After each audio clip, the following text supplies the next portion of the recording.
Olá, bem-vindos a mais essa nossa conversa detalhada. Hoje o foco é Gênesis capítulo 25. É um capítulo, assim, de muita transição, né? Marca o fim de uma era com Abraão e já começa uma rivalidade familiar que vai longe. Exatamente. Para guiar a gente aqui, estamos com um texto bíblico e também com as notas da Bíblia de Estudo Olma e da NAA, que sempre ajudam a clarear as coisas. Sim, são ótimas fontes. E a nossa ideia aqui, qual é? É investigar os últimos anos de Abraão, dar uma olhada na descendência do Ismael e o ponto alto, eu acho, é o nascimento e o primeiro conflito sério entre Esaú e Jacó. Isso mesmo. É uma história que fala muito sobre promessas, sobre escolhas bem humanas, né? E como começa essa rivalidade toda. Então, vamos lá, vamos explorar isso juntos. Vamos lá. A gente começa com Abraão, já numa idade avançada, um tempo depois que a Sara morreu. O versículo 1 diz que ele casa de novo com Quetura. Uhum. E a família continua crescendo. Com a Quetura, ele tem mais 6 filhos. Zinrã, Jocsã, Medã, Midian, Isbaque e Suá. E ainda tem mais, né? O texto menciona os filhos de Jocsã, os filhos de Midian. Sim, a lista continua. É quase como se a promessa de Deus, aquela de ter muitos descendentes, estivesse se cumprindo de várias formas, não só por Isaac. Sim, é uma boa observação. E isso já levanta a questão do legado, né? Sobre a Quetura, as notas tanto da Holman quanto da NAA, elas sugerem que ela provavelmente era uma concubina. Ah, não esposa no mesmo nível de Sara, então. Exato, uma posição social diferente e inferior. E isso afeta diretamente como Abraão organiza a herança dele, lá nos versículos 5 e 6. Verdade. O texto é bem claro. Abraão deu tudo que ele tinha para Isaac. Ponto. Já para os filhos das concubinas, e aí entram os da Quetura, e claro, Ismael, filho da Agar, ele deu presentes. Presentes, mas não a herança principal. Isso. Deu presentes e, o ponto-chave, mandou eles para longe de Isaac, lá para as terras do Oriente. Então não foi só dividir bens, foi separar mesmo, fisicamente. Precisamente. Não é só uma questão de ser generoso com todos. O que a gente vê aqui é uma gestão bem estratégica do legado. Abraão tá tipo assim, blindando a linhagem da promessa que tá toda concentrada no Isaac. Faz sentido. Ele sabia o peso daquela descendência específica e agiu para evitar problema no futuro, sabe? Para não ter disputa, para não diluir o foco da aliança. Foi bem pensado para preservar a promessa de Deus. É uma ótima perspectiva. E aí a história nos leva para o fim da vida longa de Abraão, versículos 7 e 8. Ele morre com 175 anos, uma idade impressionante. Nossa, muito tempo. E o texto diz que foi em boa velhice, velho e farto de dias. Aquela expressão, foi reunido a seu povo, parece indicar uma morte tranquila, né? Sim, uma passagem serena. E o sepultamento, nos versículos 9 e 10, também é interessante. Os filhos dele, Isaac e Ismael. Juntos? Juntos, isso chama atenção. Pois é, eles dois sepultam o pai na caverna de Macpela. É uma imagem forte essa união deles ali naquele momento. Quase uma trégua, né? Uma trégua breve, talvez. É, entre esses dois meio-irmãos que teriam histórias tão diferentes e, muitas vezes, conflituosas depois. E o lugar, Macpela. O lugar que ele comprou, né? Exato. Como as notas lembram, foi o único pedaço de terra que Abraão fez questão de comprar lá dos hititas, em Gênesis 23. Era a posse concreta dele na terra prometida.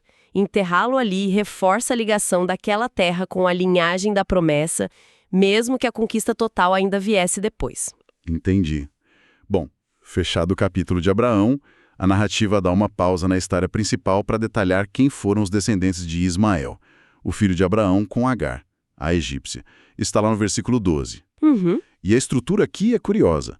Os versículos 13 a 16 listam os 12 filhos de Ismael, um por um. Nebaiote, Quedar, Abdeel, Mibsão. A lista é longa. 12 filhos. E o texto frisa. São estes os filhos de Ismael, 12 príncipes segundo as suas nações. Esse número 12 de novo. Sim, o 12 é sempre significativo na Bíblia, né? Faz a gente pensar na estrutura das tribos de Israel que viria depois. As notas da NEA até comentam que essa lista cumpre direitinho a promessa que Deus fez lá em Gênesis 17:20. Qual era a promessa mesmo? Que Ismael geraria 12 príncipes. Então é uma confirmação. Mas incluir essa genealogia aqui também tem outras funções, sabe? Tipo, Mostra que a bênção de Deus foi ampla, se estendeu para além da linhagem principal da aliança. Mostra que Ismael também se tornou uma grande nação, como Deus tinha prometido para Agar e para Abraão. então não é só cumprir uma profecia antiga, mas também reconhecer a importância dos ismaelitas no quadro geral. Faz sentido. Exatamente. O texto também informa que Ismael viveu 137 anos, no versículo 17, e descreve a região enorme onde os descendentes dele viveram, desde Avilá até Sur, como quem vai para a Síria, uma área bem grande e estratégica. Cobre bastante território. Sim. A nota da Holman, por exemplo, até destaca que Quedar, um dos filhos, se tornou um nome tão famoso que passou a ser usado para se referir, de modo geral, aos povos nômades ali do noroeste da Arábia. Isso mostra a influência deles. Entendido. Depois dessa parte sobre Ismael, a gente volta para a linhagem da promessa, para a história de Isaque, filho de Abraão, a partir do versículo 19. Certo. O texto lembra que Isaque tinha 40 anos quando casou com Rebeca, filha de Betuel, irmã de Labão, lá de Padã-Arã. E olha só, logo de cara um problema que parece de família. Rebeca era estéril. Versículo 21. Igual a Sara tinha sido. Pois é, a história se repetindo. E a reação de Isaque, a mesma do pai. Ele ora a Deus pela esposa. E a oração é atendida. Rebeca engravida. Só que a gravidez não é nada fácil. O versículo 22 descreve uma coisa bem alarmante. Os filhos lutavam no ventre dela. Lutavam? Dentro da barriga? Nossa. Exato. A angústia da Rebeca é clara. Ela diz, se é assim, por que vivo eu? Ela vai buscar o Senhor para entender aquilo. Essa luta lá dentro não é só um incômodo físico, né? As notas sugerem que já era um prenúncio da rivalidade que ia marcar a vida dos dois filhos e das nações deles. Um presságio físico de um conflito futuro. Que intenso. Muito. E a resposta que Deus dá para Rebeca no versículo 23 é uma das profecias mais fortes de Gênesis, eu acho. Qual foi a resposta? 2 nações há no teu ventre, 2 povos nascidos de ti se dividirão. Um povo será mais forte do que o outro, e o maior servirá ao menor. Uau! Isso é definidor. Define o destino não só deles, mas de povos inteiros. E já inverte a lógica, né? O maior servindo o menor, desde antes de nascer. Sem dúvida. É uma profecia com um peso teológico e narrativo enorme. Se a gente olha para o quadro geral, ela já estabelece 2 coisas cruciais. Primeiro, o conflito vai acontecer. É inevitável. Certo. Segundo, e talvez o mais radical para a época, a inversão da primogenitura. O maior, o mais velho, vai servir o menor, o mais novo. Isso vai totalmente contra a cultura daquele tempo, onde o primeiro filho tinha toda a preferência. É verdade. E esse vira um tema que aparece várias vezes na Bíblia, né? A escolha de Deus muitas vezes cai sobre quem a gente não espera, o segundo filho, o mais fraco, para cumprir os planos dele. Aqui, a escolha soberana de Deus já está apontando para o Jacó antes mesmo dele nascer. Impressionante. E aí chega a hora do nascimento mesmo, lá nos versículos 24 a 26.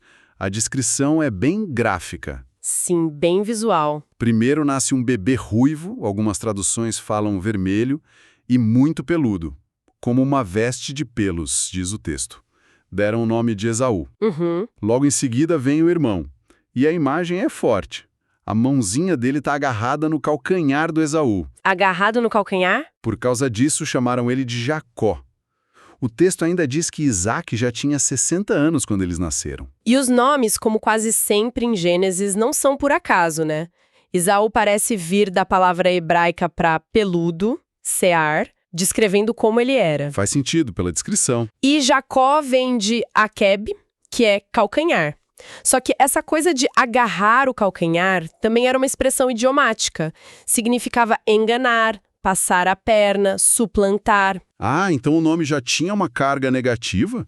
Ou de disputa? Exatamente. É impressionante como os nomes, dados ali no nascimento, já parecem resumir e até prever a natureza de cada um.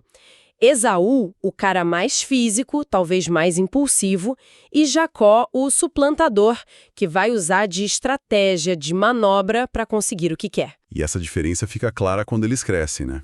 Versículos 27 e 28. Fica bem nítida. Esaú vira perito caçador, homem do campo. Aquele tipo aventureiro que vive lá fora, na ação. Jacó, por outro lado, é descrito como homem pacato. A versão Holman diz simples, e que habitava em tendas. O mais caseiro, né? Isso, o filho mais doméstico. Talvez mais quieto ou, quem sabe, mais calculista, né?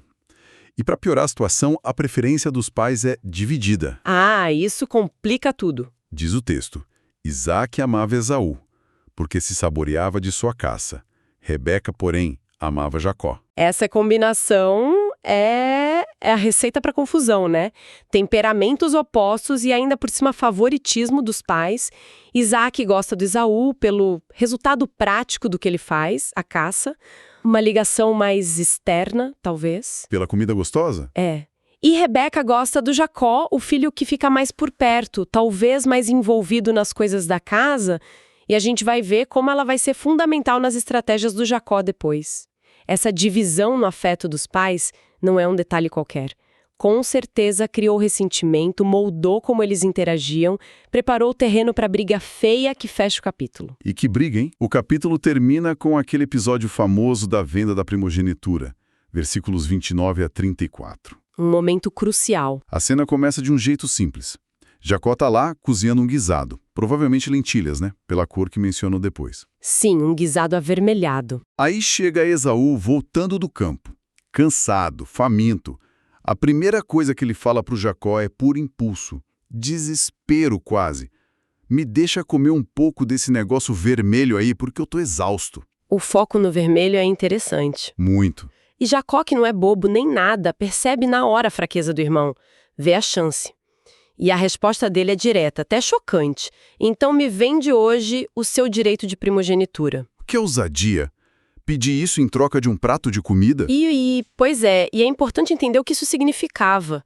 O direito de primogenitura não era só um título. As notas de estudo mostram que geralmente incluía privilégios bem concretos. Tipo o quê? Uma porção dobrada da herança do pai e, talvez o mais importante, a liderança espiritual e social da família depois que o pai morresse.